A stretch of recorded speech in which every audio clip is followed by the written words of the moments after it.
बिस्मिल्लाहिर्रहमानिर्रहीम। अस्सलाम वालेकुम। Welcome back to my channel. उम्मीद करती हूँ आप सब ठीक होंगे। आज जो मैं आपके लिए रेसिपी लाई हूँ वो है दही बूंदी की। ये घर पे बहुत ही इजीली बन जाती है और बाहर से ज़्यादा अच्छी आप घर पे बना सकते हैं। बहुत क्रिस्पी तैयार होती है ये।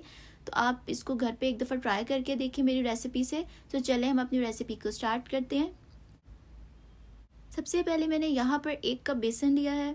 उसके अंदर मैंने हाफ़ टी स्पून जो है वो अजवाइन का शामिल किया है। अगर आपके पास अजवाइन नहीं है तो आप उसकी जगह ज़ीरा भी शामिल कर सकते हैं। उसके बाद हमने यहाँ पे 1.5 टीस्पून नमक का शामिल किया है।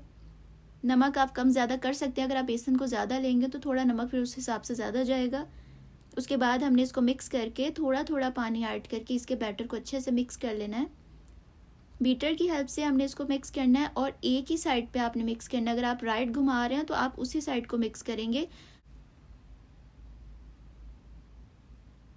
उसके बाद यहाँ पर मैंने थोड़ा सा बिल्कुल 1 या 2 पिंच जो है वो फूड कलर ऐड किया है। अगर आप थोड़ा कलर इन्हांस चाहते हैं तो आप शामिल कर लें, वरना आप ना भी डालें तो कोई मसला नहीं।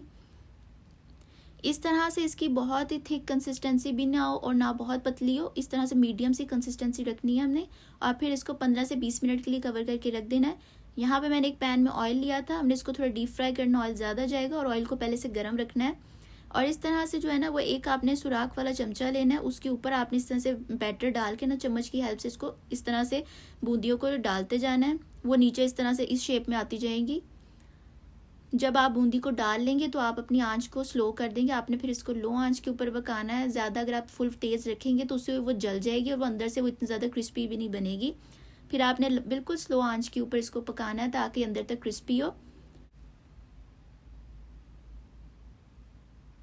तो यहाँ पे जो मैंने बूंदी को तोड़ के भी देखा था वो फुल क्रिस्पी बनी थी, मज़े की बनी थी। बाहर से ज़्यादा अच्छा टेस्ट होता है उसका। बिल्कुल आप घर में, क्योंकि आप फ्रेश बना रहे होते हैं तो आप घर में ही इसको बनाएं। रमज़ान में अपने जो दही बल्ले हैं या कुछ भी तैयार कर सकते हैं, ये बहुत अच्छे बनते हैं।